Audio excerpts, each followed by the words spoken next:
Les agriculteurs ont donc repris le chemin de la mobilisation, ils ont le grand mérite de ne pas se laisser faire, et cette combativité doit inspirer tous les travailleurs. Car si beaucoup de petits et moyens agriculteurs sont maltraités, que dire des dizaines de milliers d'ouvriers qui sont aujourd'hui confrontés au plan de fermeture d'usines et de licenciements?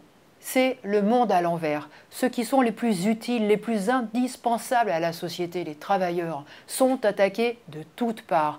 Quand les plus gros parasites, les financiers, les actionnaires, les multimilliardaires se vautrent dans un luxe extravagant. Alors il n'y a aucune raison de se laisser marcher dessus, et oui, la lutte collective est la seule et unique voie pour se faire respecter. Mais encore faut-il savoir pour quelles revendications se battre et contre qui. La mobilisation des agriculteurs, organisée par leur principale syndicale, la FNSEA, est dirigée contre le traité que l'Union européenne est en train de signer avec l'Amérique latine, le Mercosur.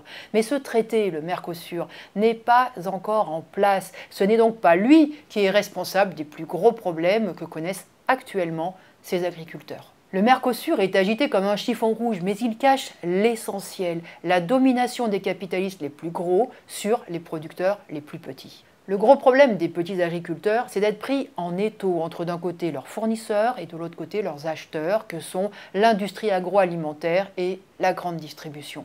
Un exemple. La famille Beignet, propriétaire du groupe Lactalis, qui est à la tête d'une fortune de 40 milliards d'euros, vient de décider de réduire sa collecte de lait. Ce sont donc 500 producteurs de lait qui se retrouvent sans acheteurs. Combien d'entre eux vont devoir mettre la clé sous la porte? Les petits agriculteurs, comme les salariés, vivent sous le diktat du grand capital. Leur travail engraisse une série de parasites. Mais les gros agriculteurs, eux, ils jouent dans la cour des grands, à l'image d'Arnaud Rousseau, qui est le dirigeant de la FNSEA et par ailleurs le patron du groupe Avril, ce sont les marques Le Sieur et Puget. Eh bien eux, ils profitent du commerce international en multipliant les exportations. Alors tous les agriculteurs n'ont pas les mêmes intérêts. Est-ce que les plus petits sauront défendre les leurs ou est-ce qu'ils tireront les marrons du feu pour les plus gros? C'est l'avenir qui nous le dira. Comme les petits agriculteurs, si les travailleurs ne veulent pas que leur lutte soit emmenée dans une impasse, il faut qu'ils visent les véritables responsables. Et aujourd'hui, les véritables responsables des fermetures d'entreprises et des licenciements, eh bien, ce sont les Michelin, les Stellantis, qui se cachent toujours derrière la concurrence internationale, la concurrence chinoise, la concurrence polonaise, la concurrence américaine.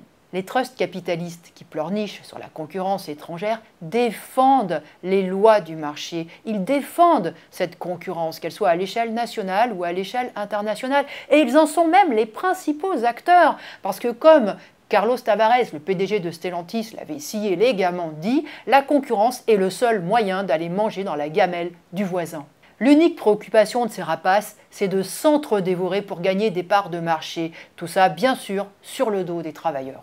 Alors, ouvriers, employés, cheminots, travailleurs du public ou encore petits paysans, il faut se battre pour défendre nos intérêts contre le grand patronat qui nous exploite, contre sa rapacité et contre la folie de tout son système. Et il faut nous battre dans la perspective d'une toute autre société, une société organisée collectivement, planifiée pour qu'elle soit enfin débarrassée de cette concurrence aveugle.